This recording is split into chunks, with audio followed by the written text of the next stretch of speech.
Good morning, everybody, and very warm welcome to all of you. Hope सभी लोग अच्छे होंगे, अपने अच्छे से पढ़ाइयाँ कर रहे होंगे। चलिए हमने एक सीरीज स्टार्ट की है जिसके अंदर जो हमारा lecture first introduction to accounting class 11th का स्टार्ट किया था। हमारे लास्ट जो लेक्चर था तो उसके अंदर हमने जो class 11th introduction to accounting का उसका जो बेसिक पार्ट है प्रैक्टिकल पॉइंट ऑफ व्यू को रखते हुए एक्सप्लेन करने की कोशिश की थी, जिसके अंदर हम अकाउंटिंग क्या है, अकाउंट्स हम बनाते हैं तो क्या फॉर्मेट होता है, क्यों बनाते हैं, क्या नीड है, कौन बनाता है, ये सब डिस्कशन करते हुए हमने पूरा जो प्रोसेस है हमारा अकाउंटिंग का, जो कि हम किस बाय स्टेप जिस प्रोसेस से हम अकाउंटिंग को फॉलो करते हुए जाते हैं, हमने वो अपने लास्ट लेक्चर के अंदर सीखा था। तो अभी मैं बस एक जस्ट एक छोटा सा रिकैप आपको कर देती हूँ कि हमने लास्ट क्लास में किया क्या था। ठीक है, हमने अकाउंटिंग के अंदर जो हमारा ये टर्म अकाउंट है इसका मीनिंग सबसे पहले देखा कि अकाउंट क्या होता है। हम अगर लेमैन लैंग्वेज की बात करते हैं तो अकाउंट जो होता है ना, हर बंदा हर इंसान अपना हिसाब किताब रखने के लिए ना अपने एक डायरी जो होती है ना उसके अंदर अपना इंफॉर्मेशन के अपनी समझने की इंफॉर्मेशन के हिसाब से वो रिकॉर्डिंग रखता है।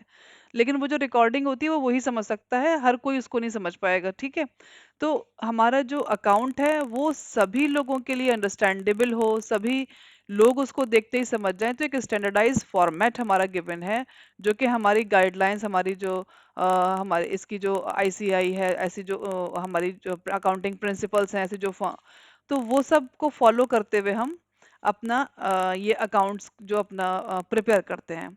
जैसे कि हमने इसमें ये देखा कि अकाउंट्स बनाता कौन है। अकाउंट्स की रिक्वायरमेंट जो है, छोटा बिजनेसमैन होगा, छोटा शॉपकीपर होगा, उसकी जरूरत ही नहीं है पूरा अकाउंट्स बुक्स ऑफ मेंटेन करने की। क्यों? क्योंकि उसकी रिक्वायरमेंट वो छोटे से रजिस्टर पे ही थोड़ा सा हिसाब किताब लिख लेता है, उसी में पूरी हो जाती है। तो क्या जरूरत है उसे बुक्स ऑफ अकाउंट बनाने की। लेकिन जब बिजनेस को हम बड़ा कर रहे हैं, एक बिजनेस जो है एक बड़े लेवल पे हो रहा है, एक्सपेंडेड फॉर्म है, तो वहां पे हमें proper books of account maintain करने पड़ेंगे। अदरवाइज जो छोटी छोटी चीजें होती है जिसकी वजह से हमारे हमारी जो नेट प्रॉफिट होगा उस पे हमें असर दिखेगा कि भाई वो हमारा कम दिखेगा, क्योंकि हमें इतने बड़े बिजनेस में हमें सारी चीजें दिमाग में याद रखना वो बड़ा मुश्किल काम है और वो पॉसिबल भी नहीं है।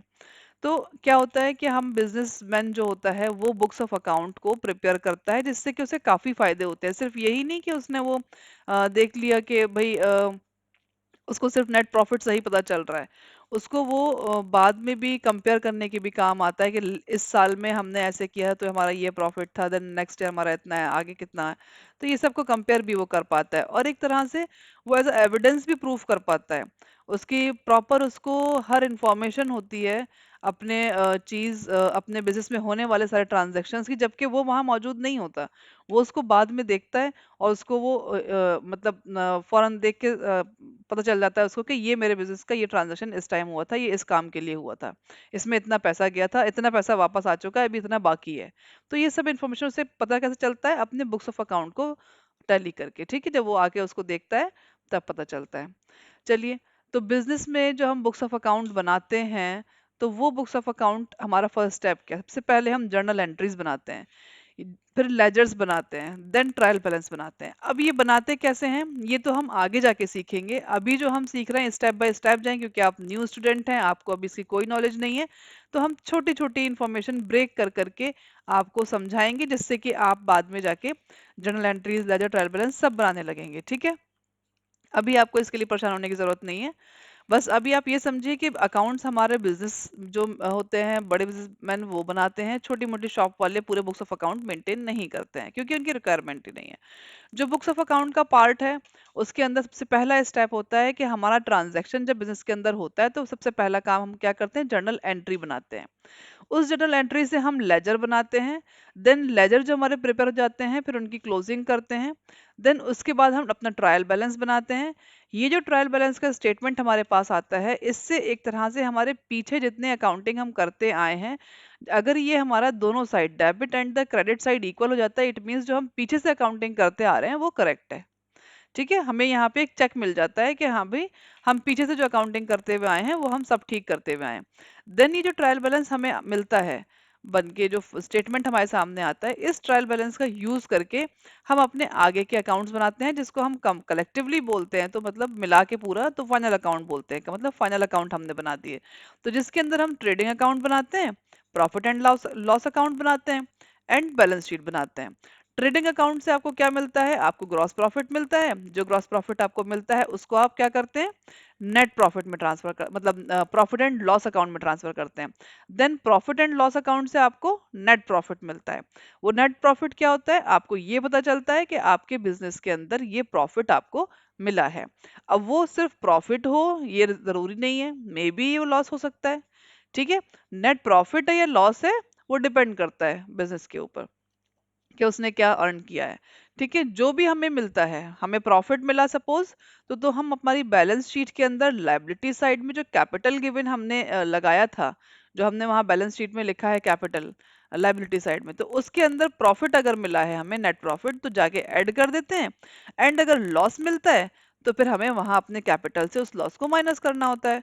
ठीक है, इस तरह से हमने ये जो है बुक्स ऑफ अकाउंट अपने इस तरह मेंटेन करके आपको मतलब लास्ट क्लास में इसके ऊपर बात करके हमने एक्सप्लेन करने की कोशिश की थी। ठीक है, और ये अभी जितना आपको 50% भी अगर समझ में आ गया है तो दैट इज एनफ। जब आप ये प्रोसेस को खुद अपने हाथ से अप्लाई करेंगे, इसका नाम है अपने रूल्स को पढ़ने के बाद, समझने के बाद उसको जनरल एंट्री बनाएंगे, देन लेजर बनाएंगे, तो आपको वो 100% आ जाएगा। अगर 50% आया तो दैट इज एनफ, आप सेटिस्फाइड रहे उस पे, कोई दिक्कत की बात नहीं है। ठीक है, चलिए आगे चलते हैं। हमने ये अकाउंटिंग जो बिजनेस हमारे हमने देखा अकाउंटिंग हम कर रहे हैं, तो ये क्या है अकाउंट्स के, अकाउंटिंग की अगर हम डेफिनेशन की बात करें ना, कि उसकी एक खासियत क्या होती है, कि वो क्या है, तो सबसे पहले हमें अकाउंटिंग के एक ऑर्डर में हम फॉलो करते हैं, एक सिस्टमैटिक वे होता है उसके अंदर। हम जर्नल एंट्रीज जो बना रहे हैं, जो ट्रांजैक्शन हमारा आज हुआ तो हम उसको आज और अभी रिकॉर्ड करेंगे। अगर आज मॉर्निंग के 10 AM हमारा ट्रांजैक्शन हुआ है तो वो अभी रिकॉर्ड किया जाएगा। एंड जो नाइट में है, जो आज के ही दिन रात में हुआ है, वो रात में रिकॉर्ड, और जिस टाइम पे वो होगा उसी टाइम पे उसकी रिकॉर्डिंग जर्नल एंट्री में कर दी जाएगी।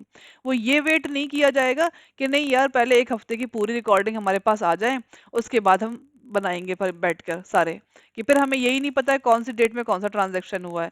तो इसीलिए जो हमारे जनरल एंट्री में ट्रांजैक्शंस होते हैं वो उस टाइम ही हो जाते हैं जिस टाइम वो एग्जिस्ट करते हैं। ठीक है, एक क्रोनोलॉजिकल ऑर्डर में मेंटेन होती है, और फिर उसको हम सिस्टमैटिक तरीके से कहाँ कौन से अकाउंट में, जो जिस जिस अकाउंट की हमारी एंट्रीज होती है ना, वो उसके सेम अकाउंट के अंदर एक हेडिंग के अंदर पहुंचाते जाते हैं, जिसको हम क्लासिफाई करना, जिसको हम लेजर्स बोल रहे थे, पोस्टिंग करना। ठीक है, तो वहाँ सिस्टमैटिक वे में उसको वहाँ पहुंचा देते हैं, और ये जो तरीका जो हम कर रहे हैं ये एक फॉर्मल वे है, ये इनफॉर्मल वे नहीं है।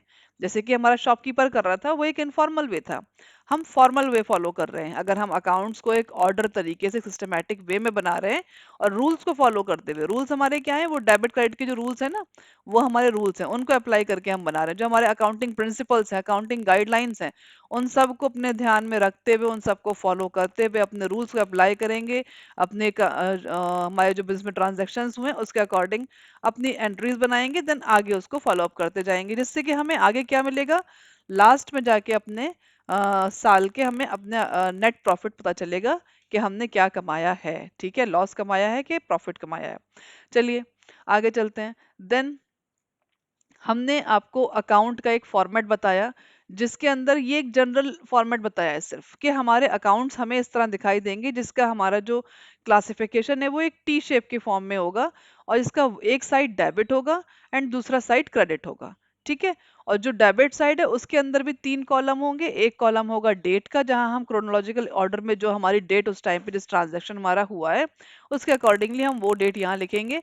देन वो ट्रांजैक्शन जिस चीज के बारे में है उसके बारे में यहाँ लिखा जाएगा, जैसे कि मशीन परचेज की गई है तो मशीन अकाउंट डेबिट करेंगे। ठीक है, तो और कैश पे किया गया तो कैश अकाउंट ऐड कर देंगे।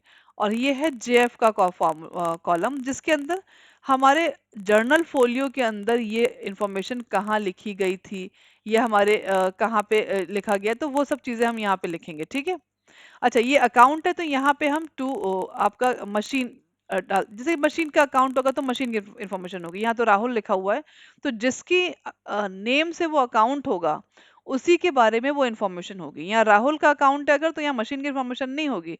राहुल से क्या लिया दिया, क्या लिया क्या दिया गया, ये सब की इन्फॉर्मेशन होगी। ठीक है, तो ये साइड में आप टू करके हेडिंग्स डालते हैं अपनी जितनी भी होंगी, एंड दिस साइड में बाय करके आती हैं। तो जब हम अकाउंट्स बनाएंगे तो वो आपको पता चल जाएगा, आप सीख जाएंगे उसमें। लेकिन अभी बस ये समझिए अकाउंट का फॉर्मेट ये होता है। डेबिट साइड हमारा इस साइड रहता है एंड द क्रेडिट साइड इस साइड रहता है। और जो भी हमारे एक्सपेंसेस है, जो भी कुछ है, वो डेबिट साइड में आते हैं। जो इसकी इनकमिंग्स होंगी जो उससे मिलने हैं, तो वो हमारे क्रेडिट साइड में आते हैं।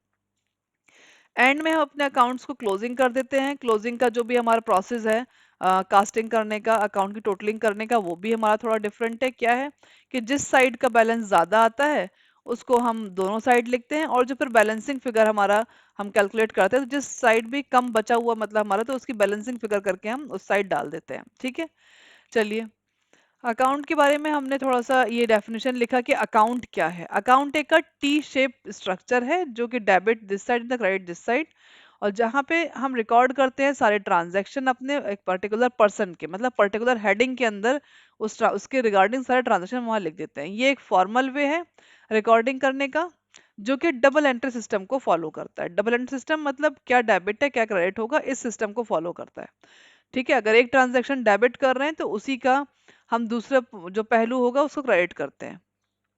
ठीक है, आगे हम सब पढ़ेंगे इन डिटेल, जस्ट ये ओवरव्यू है, आप उसको सिर्फ थोड़ी सी अंडरस्टैंडिंग ले लें कि ये हमें अकाउंट के बारे में क्या बताया गया है, बस। ठीक है, अब यहाँ पे हमने अकाउंटिंग की डेफिनेशन दी है आपको।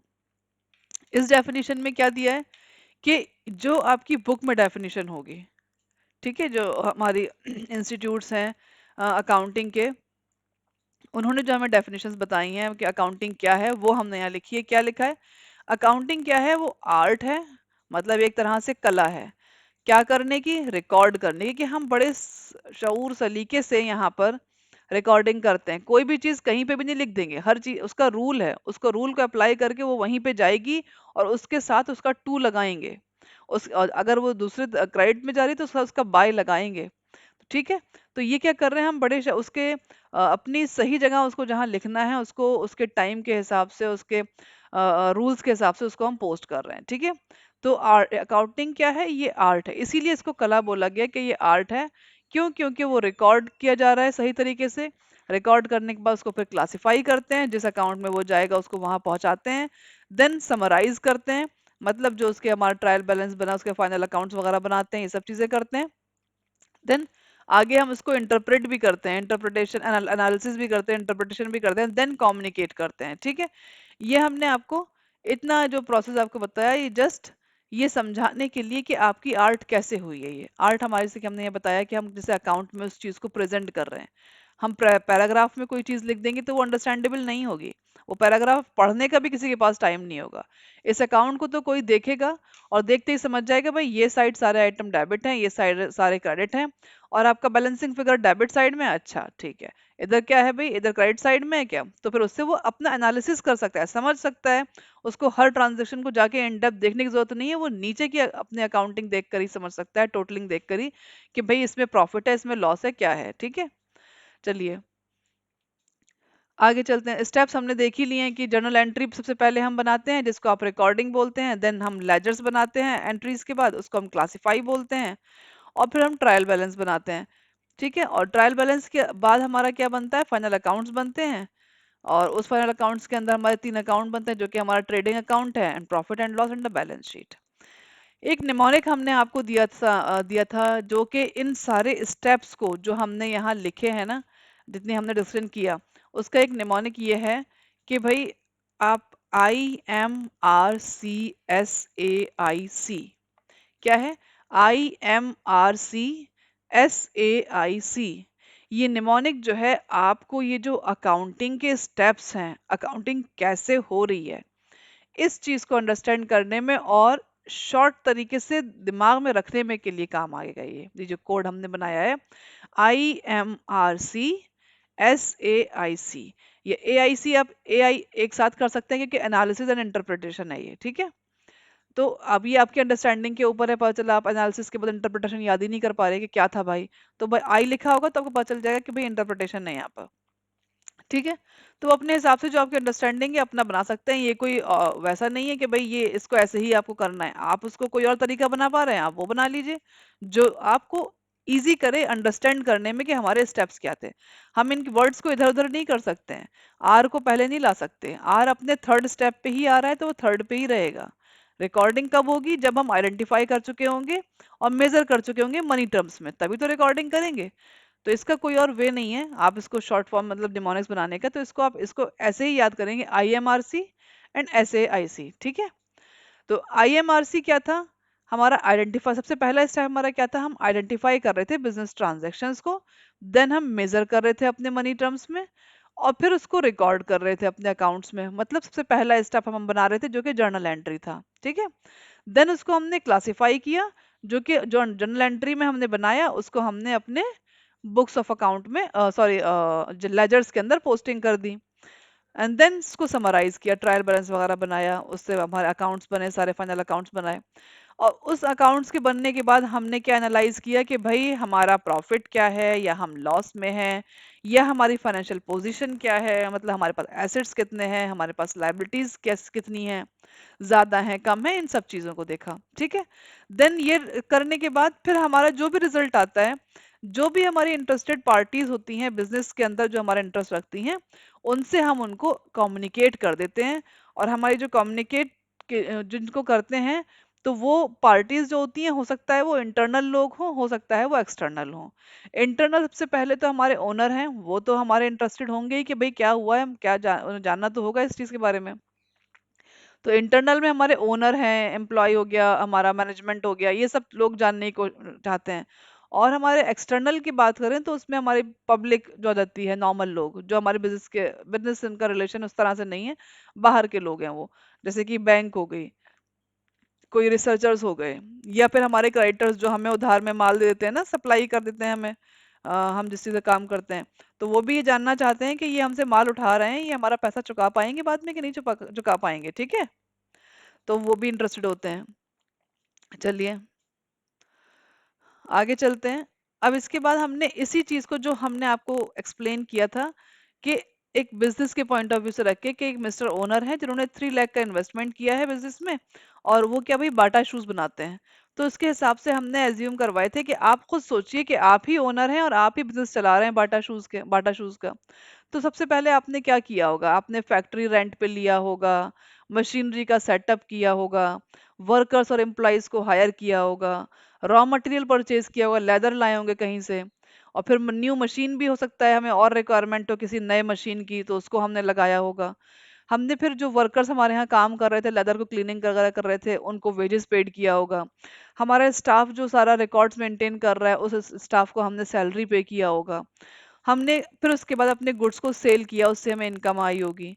देन हमने फैक्ट्री का रेंट पेड किया होगा। तो हमने ये सारे ट्रांजैक्शन जस्ट आपको एक बिजनेस अपना एज्यूम करके, ये मानिए कि हम अपना बिजनेस चला रहे हैं, तो ये जो हमारे इंपॉर्टेंट इंपॉर्टेंट ऐसे काम है जो हमें बिजनेस चलाने के लिए करने हैं, हमने उसकी यहाँ पे एक लिस्ट बनाई थी। ठीक है। वो लिस्ट के अंदर उसके बाद हमने ये जो IMRC वाला जो रूल है ना, इसको अप्लाई करवाया था आपको। सबसे पहले हमने इसमें आइडेंटिफाई करा कि भाई हमारे बिजनेस ट्रांजैक्शन हैं कौन कौन से। बिजनेस ट्रांजैक्शन हमारे कौन से होते हैं?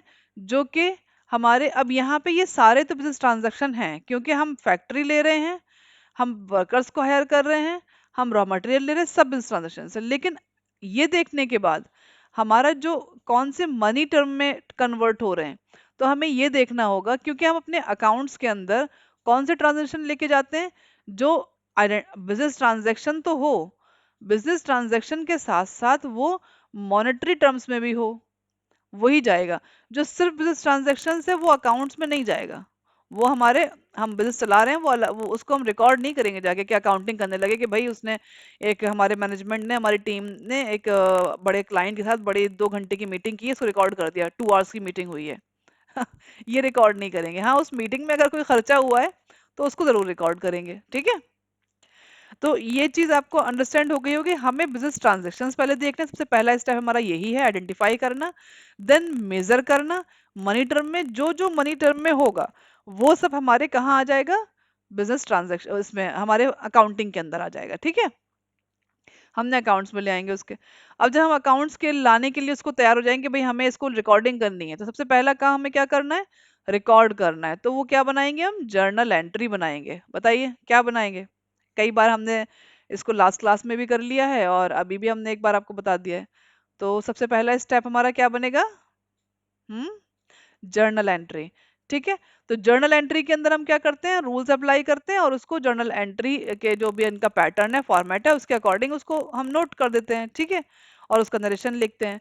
अब जो जो जर्नल एंट्री हमने बनाई है वो टाइम टू टाइम होती है, वो क्रोनोलॉजिकल ऑर्डर में होती है, जिस टाइम जब वो होती है तभी वो रिकॉर्ड की जाती है। ठीक है।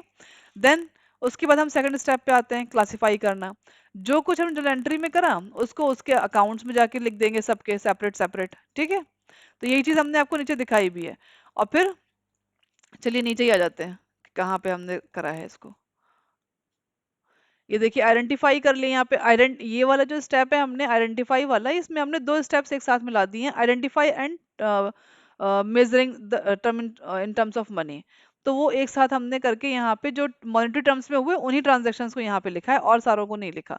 जैसे कि हमने फैक्ट्री रेंट पे ली, तो फैक्ट्री रेंट पे लेने की हमने ओनर से बात की है बस, हमने उसको कोई पेमेंट नहीं दिया। हम पेमेंट जब हम करेंगे तब रिकॉर्ड करेंगे। हमने वर्कर्स को एम्प्लॉय किया है, ठीक है, हमने वर्कर्स को पेमेंट अभी नहीं किया। हमने अपने मीटिंग बिठाई, अपना जो भी है प्रोसेस करके अपना वर्कर्स को हायर कर दिया कि हाँ ठीक है भाई आप काम कर। अब वो जब वो काम कर रहे हैं, जब उन्हें पेमेंट मिलेगा, जब हमारा अकाउंटिंग ट्रांजेक्शन बनेगा उसका। ठीक है। चलिए, तो यहाँ पे हमने दो स्टेप एक साथ किए थे और देन उसके बाद हमने रिकॉर्डिंग की, जर्नल एंट्रीज आपको करके दिखाई यहाँ पे हर ट्रांजेक्शन जो हमने, ये जो सैंपल ट्रांजेक्शन लिए ना, तो इसको ऐसे हमने करके भी दिखाया था आपको लास्ट लेक्चर में। तो जहां तक अंडरस्टैंड हुआ होगा। एंड देन उसको जो भी हमने एंट्रीज में लिखा है, क्या नाम है, जर्नल एंट्रीज में बनाया है, उनके स्पेसिफिक अकाउंट्स हमने बना दिए यहाँ पर। सबके मशीन अकाउंट है, cash account, purchase, wages, salary, सबकी जो जो इन्फॉर्मेशन इनकी इनकी है उनके उनके अकाउंट में पहुंचा दी। देन उसके बाद हमने यहाँ पे इसको कंसाइज किया,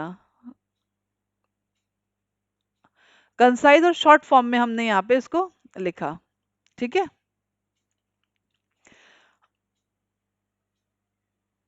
कंसाइज एंड मतलब इसको एक ब्रीफ समरी के फॉर्म में लिखा, क्योंकि हमने अब उससे कुछ रिजल्ट्स निकालने हैं।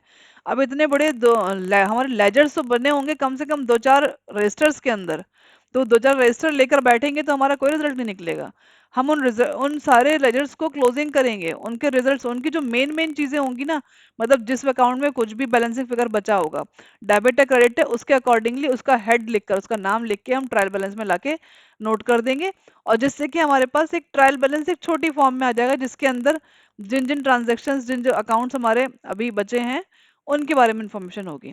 तो उसको यूज करते हुए, क्योंकि जो पूरा हो चुका है उसका हिसाब हमें रख के क्या फायदा। ठीक है।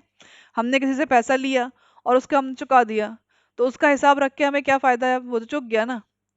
हमें किसी को पैसा देना था या लेना था, हमने देने के बाद उसको लिख लिया अपने पास। ठीक है।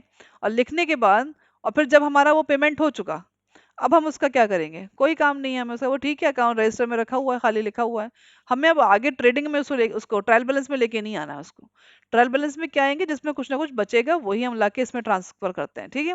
और जिससे कि एक शॉर्ट समरी हमारी तैयार हो जाती है, कि इससे फिर हम क्या करते हैं, अपने फाइनल अकाउंट्स बनाते हैं। और फाइनल अकाउंट्स बनाने के बाद हमें रिजल्ट मिलता है कि क्या प्रॉफिट है क्या वो है। और फिर उनको एनालिसिस करते हैं कि क्या रिजल्ट है भाई, हमारा क्या प्रॉफिट है क्या लॉस है, क्या एसेट लायबिलिटी, सब करने के बाद उसको जो इंटरेस्टेड पार्टीज हैं कम्युनिकेट कर देते हैं उनको। इंटरनल और ओनर हो गया और मैनेजमेंट हो गया, ये बैंक है, गवर्नमेंट, रिसर्चर्स, ये सारे लोगों को हम बता देते हैं।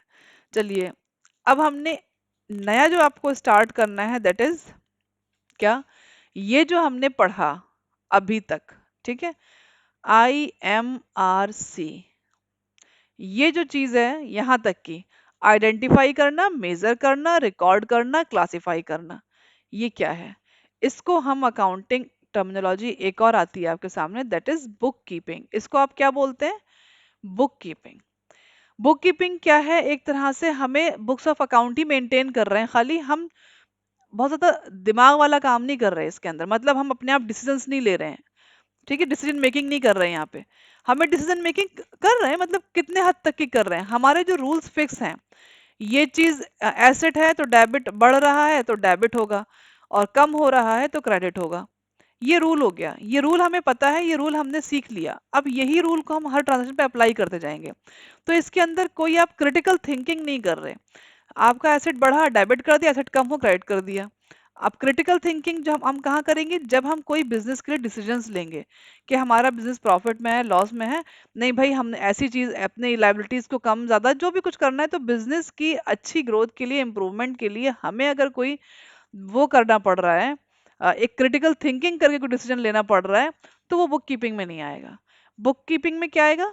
आपका जनरल रूल्स आपको पता है, और उसके हिसाब से आप डेबिट और क्रेडिट करते जा रहे हैं, और फिर एंट्री रिकॉर्ड करते जा रहे हैं। जनरल एंट्री बनाने के बाद उसको फिर आपने अकाउंट्स में कर दिया, अकाउंट से ट्रायल बैलेंस बना दिया आपका उसका, ठीक है। तो ये सब काम जो है आपका एक रोटेशनल काम है, मतलब सॉरी रूटीन वर्क का काम है, तो जिसको आप हर बार कर रहे हैं, ठीक है।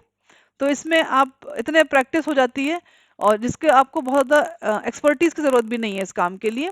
जो हमारे जूनियर स्टाफ होता है वो बुक कीपिंग कर लेता है, जूनियर जूनियर जो हमारे क्लर्क होते हैं वो बुक कीपिंग का काम करते हैं, ठीक है। एक तरह से ये प्राइमरी स्टेज है, बिल्कुल। अच्छा, ये जो हमारा इतना तो हमने बात कर ली, आईएमआरसी क्या है, ये बुक कीपिंग है, ठीक है। ये बात तो हमने कर दी यहाँ पर। भाई आईएमआरसी क्या है, ये बुक कीपिंग है। अब अगर हम इस पूरे की बात करें, ये भाई बुक कीपिंग भी तो है, और ये खाली यही नहीं है, ये पूरा इसको एनालाइज करके ही, पीछे की बुक कीपिंग को एनालाइज करके ही आगे का ये पूरा यहाँ तक का प्रोसेस कौन करता है, ये अकाउंटिंग कहलाएगी आपकी, ठीक है। क्या कहलाएगी? अकाउंटिंग। इसके अंदर सिर्फ यही नहीं होता, मेन काम तो वो ये वाला कर रहा है, लेकिन हेल्प ये करने के लिए अपना एनालिसिस, इंटरप्रिटेशन और कम्युनिकेशन करने के लिए भी उसको हेल्प कहाँ की लेनी पड़ रही है? उसको हेल्प तो इसी की लेनी पड़ रही है ना, इन्हीं को तो वो स्टडी करेगा, उसी के बाद तो रिजल्ट्स बताएगा। तो आप इसके अंदर पूरा कवर करेंगे। आपका बुक कीपिंग का जो प्रोसेस है ये छोटा स्टाफ करता है, लेकिन यहाँ तक की जो स्टेज है, इसके बाद से आपकी अकाउंटिंग स्टार्ट होती है, मतलब आप कह दीजिए एक तरह से क्रिटिकल थिंकिंग स्टार्ट होती है। अब ये क्रिटिकल थिंकिंग करेंगे कहाँ पे? अगर हम इसको खत्म कर देंगे, इसको हटा दें पूरा बुक कीपिंग को, अपने ये बुक कीपिंग कह दे भाई हम अपना रिकॉर्ड आपको नहीं देंगे, तो ये अकाउंटिंग भी क्रिटिकल थिंकिंग नहीं कर पाएगा। वो कैसे होगी? इस अकाउंटिंग की क्रिटिकल थिंकिंग भी डिपेंड है इस बुक कीपिंग के ऊपर। तो बुक कीपिंग हमारा सबसे पहला स्टेप है, जो कि हमारा क्लासीफाई तक, ये IMR RC तक रहता है, ठीक है। इसके बाद हमारा जो स्टेप आता है वो एक हमारे सीनियर स्टाफ जो होगा वो परफॉर्म करेगा। और सीनियर स्टाफ ये छोटा छोटा काम नहीं करता, वो एनालिटिकल थिंकिंग और इस तरह के बड़े डिसीजन मेकिंग वाला काम करता है। तो वो इन बुक्स को, इस बुक कीपिंग को रेफर करेगा जहां उसे रिक्वायरमेंट पड़ेगी, नहीं तो फाइनल अकाउंट्स रेफर करेगा। तो इस बुकिंग करने के बाद, इसी के रिजल्ट्स को वो करने के बाद, इंटरप्रेट करने के बाद वो अपने रिजल्ट्स निकालेगा। फिर वो डिसाइड करेगा कि उसने डिसीजन क्या लेना है, ठीक है। तो आपको ये समझ आ गया कि बुक कीपिंग क्या है और अकाउंटिंग क्या है। तो इसके बारे में चलिए हम एक उसमें लिख देते हैं, टेबुलर फॉर्म में लिख देते हैं कि ये बुक कीपिंग और ये अकाउंटिंग है, क्योंकि इसके बारे में ना डिफ्रेंसिएशन करके आ जाता है 2 मार्क्स में, 3 मार्क्स में। तो इसलिए इसके बारे में थोड़ा सा लिख ही लेते हैं। यहाँ बुक कीपिंग के बारे में लिख देंगे, और इधर हम्म, इधर हम अकाउंटिंग के बारे में लिख देंगे, ठीक है।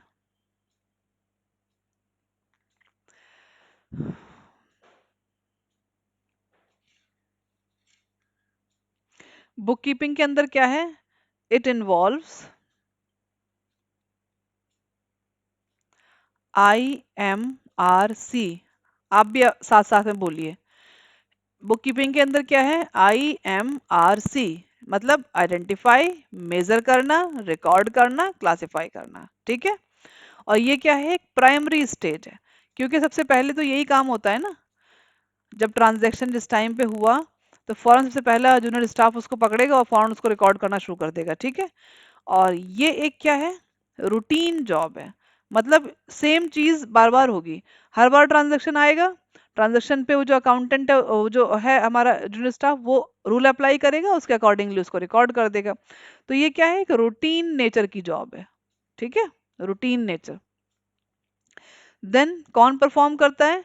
ये जूनियर स्टाफ परफॉर्म करता है। हम डायरेक्टली लिख रहे हैं, आप अपने नोट्स जो मेंटेन कर रहे होंगे ना, क्योंकि बुक कॉपी कुछ ना कुछ लेकर ही बैठे होंगे, तो अपनी कॉपी में आप लिखते जाएंगे और उसको अपने अकॉर्डिंगली अपने अंडरस्टैंडिंग के लिए वहां पे अपना सेंटेंस आप बना लीजिएगा। ठीक है, जूनियर स्टाफ मतलब जूनियर स्टाफ मेंटेन करेगा, perform by the junior staff, routine nature का काम है। ठीक है, प्राइमरी स्टेज है एक तरह से, आईएमआरसी इन्वॉल्व है इसके अंदर, सिर्फ मेन मेन हम वर्ड्स लिख रहे हैं खाली। ठीक है, चलिए, स्पेशल स्किल्स इसके लिए रिक्वायर्ड नहीं है, मतलब इसके लिए कोई स्पेशल स्किल की रिक्वायरमेंट नहीं है। आपका जो छोटा सा 2 महीने का 3 महीने का कोई अगर कोर्स कर लेता है ना अकाउंटिंग का, जिसके अंदर ये अकाउंटिंग करना सीख जाता है, तो वो इसको कर लेगा। ठीक है, does not require special skill, कोई स्पेशल स्किल की रिक्वायरमेंट नहीं है। अब एक तरह से ये जो है क्या नाम है, हम अगर अकाउंटिंग की बात करें, इसको स्पेशल स्किल चाहिए, इसको एक कोई पूरा समझिए कोई कोर्स करके आया होगा। जो अकाउंटिंग करते हो सीए बैठे हुए हैं, तो जो पूरा चार्टर्ड अकाउंटेंट है कोर्स अपना उनका होता है, प्रोफेशनल कोर्स, एमबीएज होते हैं, मतलब ये एमकॉम है, ये मतलब अपनी डिग्रीज लिए हुए हैं। आपको बुक कीपिंग करने के लिए कोई डिग्री की जरूरत नहीं है। ठीक है, वहाँ कोई एक स्पेशल स्किल की रिक्वायरमेंट नहीं है। आप 2-3 महीने के लिए आपने कहीं पे सीख लिया, उसके बाद आप ये काम कर सकते हैं। ठीक है, वो आसानी से रिकॉर्ड हो जाएगा। चलिए, हम अकाउंटिंग की बात करते हैं, तो ये क्या है? ये आपका स्टार्ट कहाँ से होता है? आपका समराइज, इसको भी शॉर्ट फॉर्म में लिख देते हैं, इसको आप डिटेल में खुद लिख लीजिएगा। Summarise, analyse, interpretation and communication. ठीक है, ये यहाँ से स्टार्ट होता है, अकाउंटिंग के अंदर ये चीजें आती हैं। जहां बुक कीपिंग एंड हुई, मतलब क्लासिफाई पे बुक कीपिंग हमारी एंड हुई थी, वहां से हमारी ये क्या हुई है? स्टार्ट हुई है अकाउंटिंग। चलिए, ये क्या है? सेकेंडरी स्टेज है। देन ये एक एनालिटिकल जॉब है, ये रूटीन जॉब नहीं है, ये हर बार सेम डिसीजन नहीं लेगा। बिजनेसमैन जो हमारा जो मैनेजर है या अकाउंटेंट है, वो क्या करेगा? वो सोच समझ के, मतलब भाई क्या प्रोग्रेस है, किस तरह की सिचुएशन है, उसके हिसाब से वो डिसीजन लेगा। ये एनालिटिकल है नेचर में।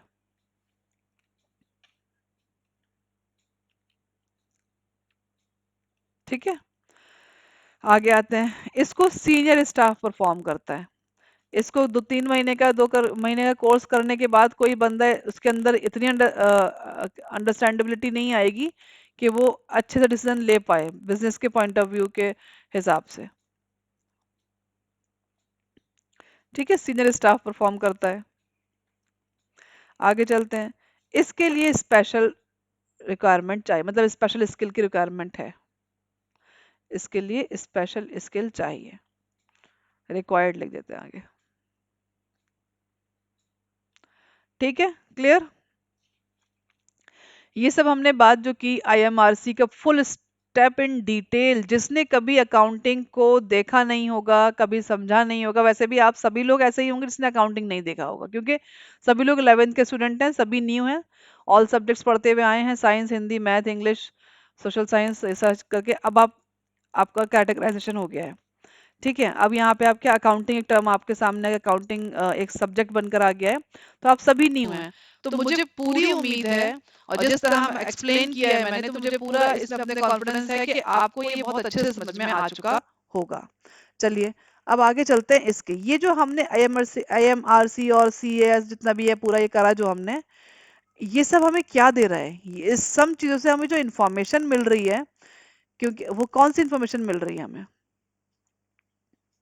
हमें अकाउंटिंग इंफॉर्मेशन मिल रही है। अब हम यहाँ से जो भी बंदा इस हमारे अकाउंट्स को देखेगा, वो इंफॉर्मेशन गैदर करेगा, उससे यहाँ से क्या मिल रहा है? जो कम्युनिकेट कर रहे हैं हम यूजर्स को, वो इंफॉर्मेशन हमारा रीड कर रहे होंगे ना, हमारे अकाउंट्स को रीड कर रहे होंगे कि क्या है, तो वो उन्हें कैसी इंफॉर्मेशन मिल रही है? कहीं के चुटकुले तो हमने लिखे नहीं इसके अंदर कि भाई फनी कॉमिक है ये, वो पढ़ के बड़ा मजा आ रहा है, उन्हें हंस रहे हैं ऐसा तो नहीं होगा, है ना? तो वो क्या है, उन्हें अकाउंटिंग की इन्फॉर्मेशन मिल रही होगी, जो अकाउंट्स हमने बनाए हैं बिजनेस में, जो परफॉर्मेंस हमारी हुई है उसकी इन्फॉर्मेशन उन्हें मिल रही होगी। ठीक है, चलिए, हमें ये क्या इसके बारे में लिखने की जरूरत तो नहीं, बस आपको समझा देते हैं कि इसके अंदर क्या क्या आता है। अकाउंटिंग इन्फॉर्मेशन जो है, एक तरह से आप फाइनेंशियल स्टेटमेंट से अकाउंटिंग इन्फॉर्मेशन अपनी मतलब रेफर, मतलब हम जाके उसको ही रेफर करते हैं ना, अकाउंटिंग इन्फॉर्मेशन उससे ही मिलती है। और ये हमारा कैसे हुआ है, जनरेट हुआ है, जो हमने बुक कीपिंग का प्रोसेस फॉलो किया उससे हुआ है, वहां से मिला है। हमारे फाइनेंशियल स्टेटमेंट्स में क्या क्या चीजें आती हैं उसके बारे में एक बार डिस्कशन कर लेते हैं। कि हमारी प्रॉफिट एंड लॉस की जो इन्फॉर्मेशन है फाइनेंशियल स्टेटमेंट में गिवन होती है। फाइनल अकाउंट्स जो बनाते हैं हम, क्या है, प्रॉफिट एंड लॉस बनाते हैं, ट्रेडिंग बनाते हैं, उसके अंदर हमारा बैलेंस शीट होता है। तो ये हमारा फाइनल अकाउंट्स है। ठीक है। तो हमारी यहाँ की जो इस हमारे जो हमने बुक कीपिंग की और उससे जो हमने अपने अकाउंट्स बनाए, ये सब प्रोसेस जो हम अब करे हैं, उससे हमें क्या मिल रहा है, उससे हमको अकाउंटिंग इंफॉर्मेशन मिल रही है। ठीक है। अकाउंटिंग इंफॉर्मेशन क्या है, जो अकाउंट्स हमने अभी तक बनाए हैं, हमने जो फाइनेंशियल स्टेटमेंट्स बनाए हैं, उनको जो भी कोई रेफर करेगा उसे क्या मिलेगा, अकाउंटिंग इन्फॉर्मेशन मिलेगी। तो अकाउंटिंग इन्फॉर्मेशन हमें कैसे मिलती है, फाइनेंशियल स्टेटमेंट जो हमारे हैं उसको रेफर करके। फाइनेंशियल स्टेटमेंट को जब हम रेफर करेंगे, इससे हमें क्या मिलेगा, अकाउंटिंग इन्फॉर्मेशन मिलेगा। ठीक है। अकाउंटिंग इन्फॉर्मेशन, ये जो अकाउंटिंग इन्फॉर्मेशन है, ये हमने कैसे ली, ये हमारा फाइनेंशियल स्टेटमेंट कैसे बना, ये किस प्रोसेस से बना है, हमारे बुक कीपिंग के प्रोसेस से बना। हमारे ये बुक कीपिंग के प्रोसेस से बना है, हमने बुक कीपिंग की थी, उससे हमने फाइनेंशियल स्टेटमेंट बनाया, और फिर वो सब चीज बुक कीपिंग को फॉलो करते हुए हमारा फाइनेंशियल स्टेटमेंट बना, और इससे हमें क्या मिला है, अकाउंटिंग इन्फॉर्मेशन मिली है। ठीक है। अब ये जो अकाउंटिंग इन्फॉर्मेशन है, ये हम आगे किसके कैसे यूज मतलब करेंगे, वो तो हम डिस्कशन बाद में करेंगे। अभी हम ये देख लेते हैं फाइनेंशियल स्टेटमेंट, जैसे कि हमने यहाँ वर्ड यूज किया फाइनेंशियल स्टेटमेंट, इसके अंदर क्या क्या चीजें आती हैं। आपके प्रॉफिट एंड लॉस आते हैं, प्रॉफिट एंड लॉस अकाउंट, मतलब जो आपने अकाउंट्स बनाए पीछे, कंपनी अकाउंट, वो जो फाइनेंशियल फाइनल अकाउंट्स बनाए वो आएगा। आपकी फाइनेंशियल पोजीशन, मतलब आपकी बैलेंस शीट, कैश फ्लो, ये सारी चीजें आपकी किस में आती हैं, आपके फाइनेंशियल स्टेटमेंट के अंदर आती हैं। और यही चीजों को रेफर करता है कौन, जो हमारा अकाउंटेंट, जो हमारे ऑडिट करने आया है, या फिर हमारा जो भी हो मैनेजर जो है, तो वो इन चीजों को देखता है, जिससे उसे क्या पता है, पता चलती है कि इंफॉर्मेशन मिलती है अपने अकाउंटिंग के बारे में, जो पीछे हम करते हुए आए हैं अब तक। उस इन चीजों से वो जाके हर जनरल एंट्री चेक नहीं करता। जो सीए होगा, तो वो क्या चेक करेगा, वो आपकी बुक कीपिंग में जाके नहीं चेक करेगा, आपने उससे कर कर बुक कीपिंग करके फाइनेंशियल स्टेटमेंट्स अपने प्रिपेयर कर दिए हैं। ये जो फाइनेंशियल स्टेटमेंट्स आपने प्रिपेयर किए हैं, इसके अंदर क्या क्या चीजें होती हैं, फाइनेंशियल स्टेटमेंट इंक्लूड, इसके अंदर आपका profit and loss account, final position, final, जो आपकी फाइनेंशियल पोजीशन होती है ना, फाइनल नहीं फाइनेंशियल है,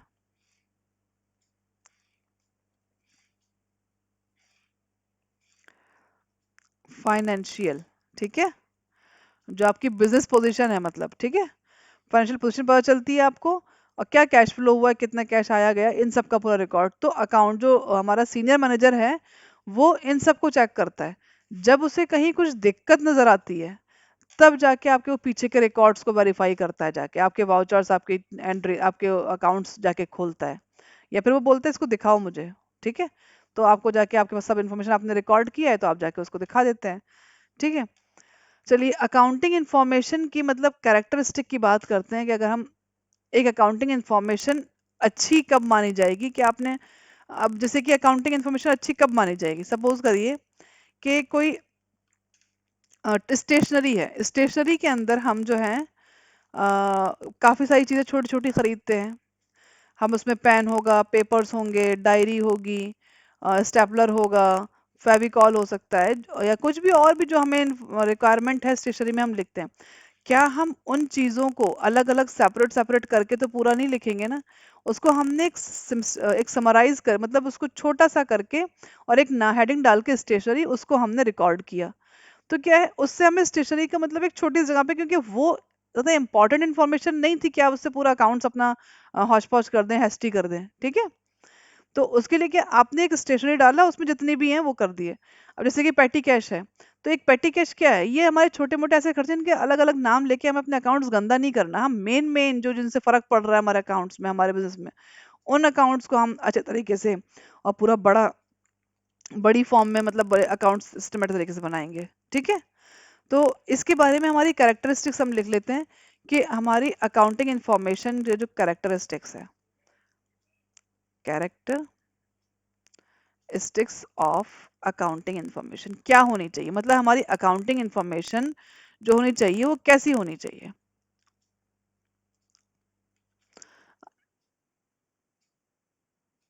चलिए, सबसे पहला पॉइंट, आपकी जो अकाउंटिंग इंफॉर्मेशन है वो रिलायबल होनी चाहिए।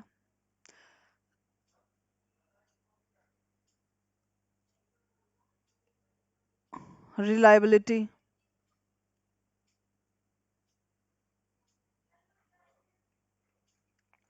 उसके अंदर रिलायबिलिटी होनी चाहिए। रिलायबिलिटी मतलब कि आपने जो अकाउंटिंग इंफॉर्मेशन, आपने जो अकाउंटिंग की है वो वेरीफाइड होनी चाहिए, मतलब आप जो है उस पर भरोसा कर सकते हैं। ठीक है,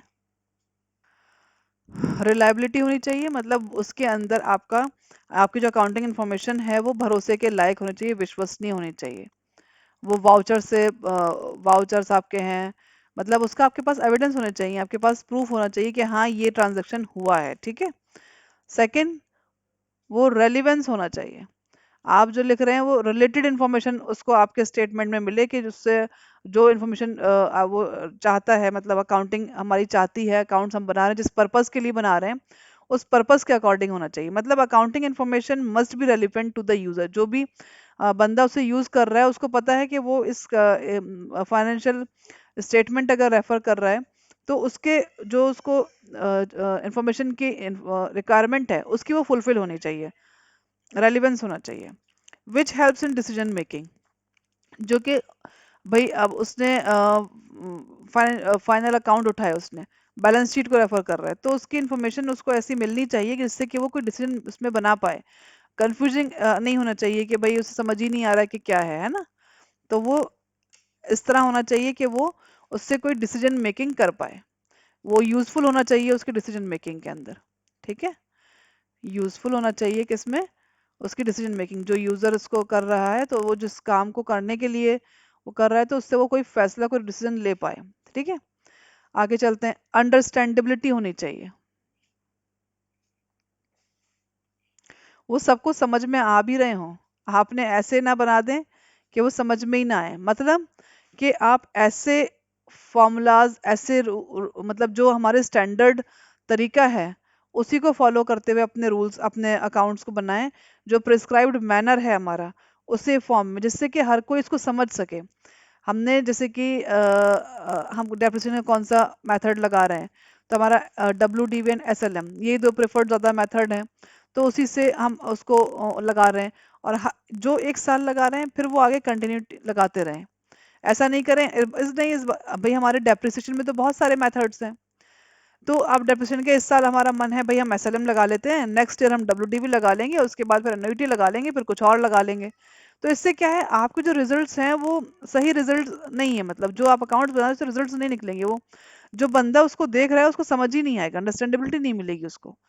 ठीक है, और ना को वो कंपेयर कर पाएगा।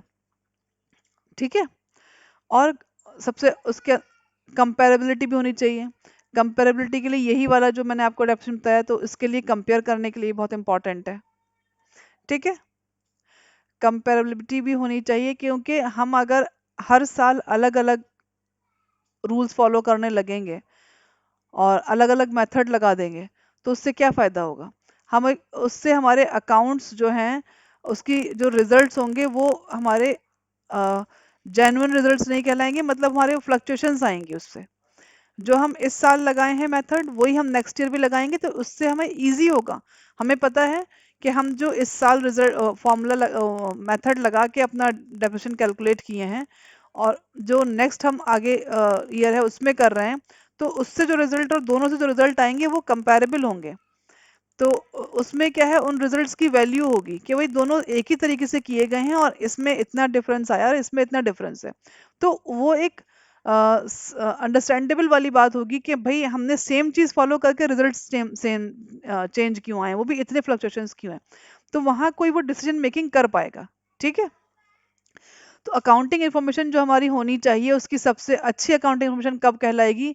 जब वो रिलायबल हो, वो विश्वसनीय हो, वो रेलिवेंट हो, यूजफुल हो, जिस काम के लिए वो यूज करना चाह रहे हैं वो यूजर्स के लिए रेलिवेंट होनी चाहिए, वो समझ में भी आनी चाहिए प्रॉपर तरीके से, ऐसे ना बनाई हो कि वो समझ में ही नहीं आ रही है, और उसके अंदर कंपेरेबिलिटी भी हो कि उसको हम कंपेयर कर पाए।